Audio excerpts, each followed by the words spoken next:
E atenção, em Brasília, neste domingo, na verdade, todo final de semana, fala-se muito, após as derrotas no Congresso, que Lula sofreu, vocês sabem, a rejeição do Messias, a derrubada do veto, do PL da dosimetria, duas contundentes derrotas. Fala-se muito em Brasília, então, nesses últimos dias, na desistência do Lula, e isso já se falava, mas agora como nunca, e aí vem um detalhe. Falava-se em algum momento em que Lula poderia ser substituído por Camilo Santana,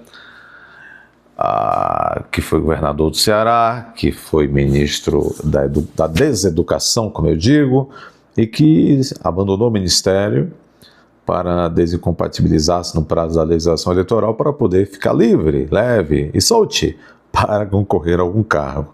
Mas agora fala-se mesmo em Geraldo Alckmin. Geraldo Alckmin, que é do PSB de bola, que traiu Lula, segundo as identificações internas. Boa parte votou contra o Messias. Talvez pela influência, é muito óbvio, pela influência grande que o Flávio Dino, que não queria o Messias, tem no seu partido. Dino pertence, se não mais formalmente, sempre pertencerá ao PSB de bola. Interessante isso. Bom, contudo, fala-se que o Geraldo Alckmin poderá substituir, então, o Lula e ser o candidato. A essa altura não se sabe mais de quem, mas é disso que se está falando em Brasília. Eles perderam completamente o senso e as estrebeiras estão perdidos. Agora, Vera, ontem você já pontuava toda essa crise pode colocar em xeque a própria candidatura do presidente Lula à reeleição, né? Já havia rumores, gente falando... Vera Magalhães e trupe na CBN. Aqui e ali que talvez o candidato não devesse ser o Lula, esse movimento ganha atração? Ganha, e hoje era o talk of town ali. Muita gente mandando mensagem, muita gente pegando o meu texto e me mandando ali mensagens com ideias, muita gente questionando advogados especialistas no eleitoral se o Geraldo Alckmin, tendo deixado o MIDIC, mas ainda sendo vice-presidente, ele só pode concorrer à vice-presidência ou pode concorrer a qualquer cargo? E ele pode concorrer a qualquer cargo. Ele não é mais ministro, portanto não tem cargo no executivo, e ele pode concorrer à presidência da República sendo vice-presidente, é diferente de governadores, por exemplo. Então, essas consultas, quando começam a ser feitas, é porque já se sentiu o cheiro de sangue na água. E elas estão sendo feitas, estão a pleno vapor, consultas, conversas e tudo mais. Quando você olha o comando da campanha do Lula, e eu fiz isso hoje, é estarrecedor o grau de desconexão desse pessoal, desse QG, com o mundo de hoje.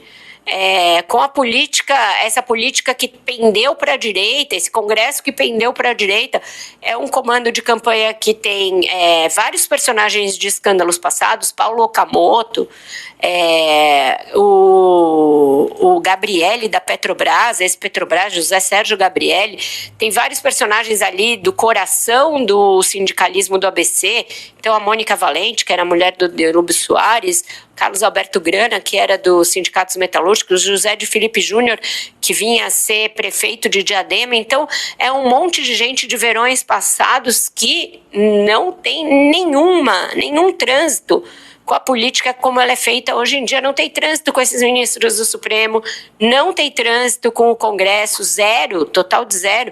Não tem trânsito com os partidos que podem vir a ser incluídos numa aliança do Lula.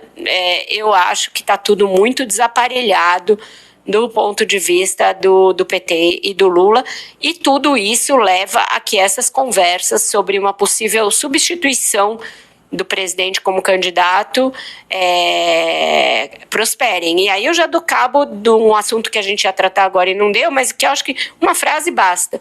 Diante de todo esse caldo entornando, o presidente está preparando um discurso de 7 minutos no 1º de maio. E aí, realmente, me parece aquele momento em que você vê que a pessoa está totalmente alienada do que está se passando. O que ele vai dizer nesse discurso? Ele corre um risco sério e real e concreto de haver um panelaço contra ele no 1º de maio. Vocês já pensaram nisso? O jornal O Globo, já neste domingo, traz a seguinte matéria de Letícia Pille, Vitória Azevedo e Luísa Marzullo.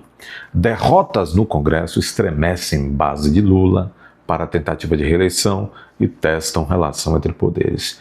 O rompimento pode comprometer o avanço de pautas consideradas estratégicas para o Palácio do Planalto em ano eleitoral. Estou com tanta pena do Bessias. Diga aí, coloque aí também, expresse a sua peninha do Bessias e do Lula e da Janja, por consequência. Há 7 meses do fim do 3º mandato e pressionado pelas pesquisas que mostram um cenário incerto para a eleição, Lula ensaia o tom que adotará daqui para frente a fim de superar o que tem sido considerado por interlocutores como o pior momento de sua relação com o Congresso. A avaliação do governo é que o rompimento com o presidente do Senado, Davi Alcolumbre, pode comprometer o avanço de pautas consideradas estratégicas para o Palácio do Planalto em ano eleitoral, como o fim da escala 6x1, o que é uma maluquice, e a proposta de emenda à Constituição PEC da Segurança Pública é um trambolho também. Além disso, temem que uma guerra aberta possa resultar em retaliações, como a aprovação de pautas bombe no segundo semestre. Vai Lula, continua aí. Os aloprados desse desgoverno, ou aliados, como governadores do partido do governo, os aloprados são de tal ordem aloprados que o péssimo governador do Piauí, Rafael Fonteles, chega a defender que Lula imponha o Messias a fórceps no STF. São aloprados, não apenas o mercadante é aloprado, não é? Alcolumbre foi apontado por interlocutores de Lula como o algoz, o culpado nos episódios da rejeição histórica da indicação de Jorge Messias ao Supremo e na derrubada do veto presidencial, projeto que trata da dosimetria de penas que poderá beneficiar o ex-presidente Bolsonaro. O ex-presidente Bolsonaro. Beneficiar como? Com a redução ínfima de pena, né? O senador nega ter atuado para derrotar o governo. Isso aí já está superado. Ele atuou sim. Enquanto opositores vaticinam que o governo acabou, aliados divergem sobre a estratégia de sobrevivência a ser adotada pelo Palácio do Planalto. De um lado, há quem defenda uma resposta dura contra os parlamentares, ressuscitando o discurso do Congresso inimigo do povo. Não vai dar certo. Na tentativa de capitalizar politicamente os episódios. Não vai dar certo. Bolcheviques, jacobinos, não vai dar certo. A população não cai mais nisso. Só os gatos pingados da bolha de vocês, que hoje não chega a 15% de aloprados. De outro lado, o tom é de cautela, tomar cautela, tendo em vista os riscos que um tensionamento com Alcolumbre pode gerar até o fim do ano. Esse segundo grupo, que manda tomar canja de galinha em cautela, defende uma recomposição da relação institucional diante da necessidade de manter uma base mínima de sustentação no Congresso, sem gerar atritos que possam comprometer alianças eleitorais nos estados. Tem maturidade, é o subtítulo aqui dessa matéria. O senador Weverton Rocha, aquele que era da ministra das Comunicações, sem entender nada de comunicação, cheio de escândalos de corrupir, e que foi relator do caso Imbecias, né? Claro, o relatório mandava aprovar o Imbecias. Esse senador Weverton Rocha, do PDT, cria do Flávio Dino, do Maranhão, que foi relator da indicação de Messias, afirmou que Lula é experiente e sabe como funcionam determinados movimentos ou recados. Lula tem maturidade, tenho certeza que vai chamar toda a base do seu governo. Maturidade tem, está quase passado, se já não está. Mas sanidade, aí é que está. Os gestos de Alcolumbre em direção à oposição têm como pano de fundo as eleições deste ano e o desejo do Alcolumbre de se reeleger presidente do Senado em 2027, segundo relatos de aliados próximos. Na avaliação deles, há também um incômodo de Alcolumbre da Casa do Senado com o governo petista e com a atuação da Polícia Federal em investigações que miram parlamentares. Aí é impunidade, né? O Centrão sempre quer impunidade. O mais incrível é que o Centrão não tem voto do povo, mas tem articulações. Cabe ao povo o quê? Demitir o Centrão.